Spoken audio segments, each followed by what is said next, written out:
అన్నా అన్నా అన్న ఇక్కడ చూడు చూసుకోడా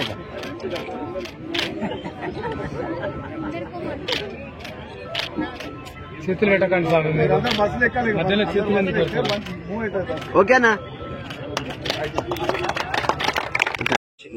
ఓకే మీరు బ్యాక్ సైడ్ ఉన్నారు. అందరికి నమస్కారం.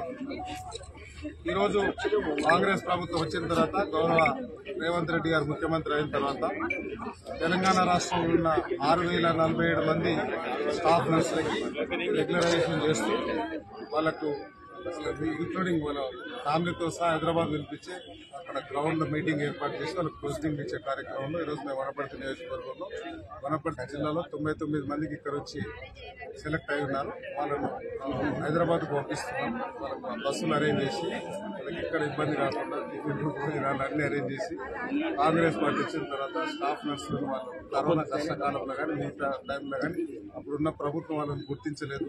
మెడికల్ సిబ్బందిని మేము చాలా గౌరవంగా మేము గుర్తించాలని ఈ కార్యక్రమం ఏర్పాటు చేసుకున్నాం. ఇక్కడ సెలెక్ట్ అయిన అందరికీ 99 మంది వనపర్తి జిల్లాలో సెలెక్ట్ అయిన అందరికీ అభినందనలు తెలియజేసుకుంటూ వాళ్ళందరూ హైదరాబాద్ వెళ్ళి సంతోషంగా ప్రొసీడింగ్ తీసుకుని వనపర్తికి రావాలని కోరుకుంటున్నాం. Thank you.